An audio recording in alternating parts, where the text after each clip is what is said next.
Tracking.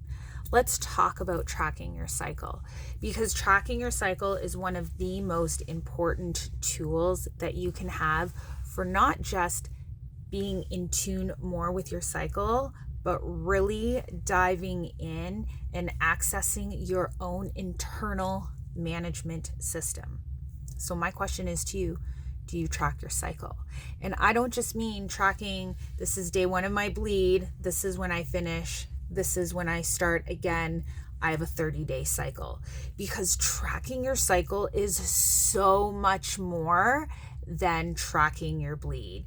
It's things like energy level, mood, sex drive, productivity, how you're feeling socializing with other people, how you're working out. There's so many things to tracking your cycle, because so many things in your life are affected by your cycle. Even if you're one of those women who don't really have a bad bleed, you don't experience a lot of cramps, and you can just go on with your day because you're not really affected, maybe your bleed time isn't that bad, but it doesn't mean other aspects of your life are not affected by where you're at in your cycle. So tracking your cycle is super important. Now you might be thinking, Emmy, I don't bleed. Maybe this is because of birth control, you're in postmenopause and you no longer have a bleed, or maybe there's other reasons why you're not bleeding. But you can still track your cycle because you still have a cycle. They work differently in these situations, but you're still able to track, and you track with the new moon. So the new moon is day 1 of your cycle, and your energy rises and falls with the waxing and waning of the moon.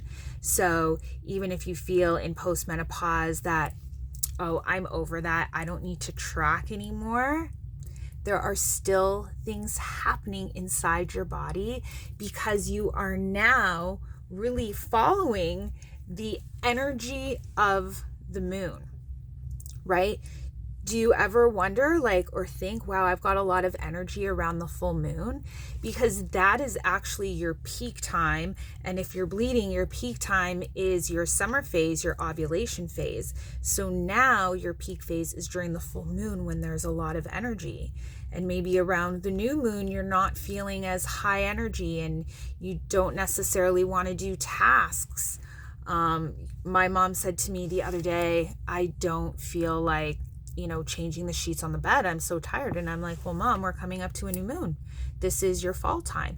She didn't really realize that her energy level was, based on the moon energies. So you can still track no matter where you are in life and whatever your situation is.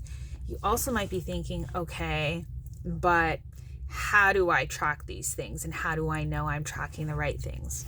Well, I got you there. I created my own method called the Cycle Compass. This takes you through a moon calendar monthly, but also a regular calendar, teaches you how to break your weeks down by season. You're not just looking at the moon seasons, but you're also looking at your season. So if you want to check that out and dive a little deeper and track your cycle properly with the things you need to be tracking, click the link below and go get yourself a copy of my Cycle Compass.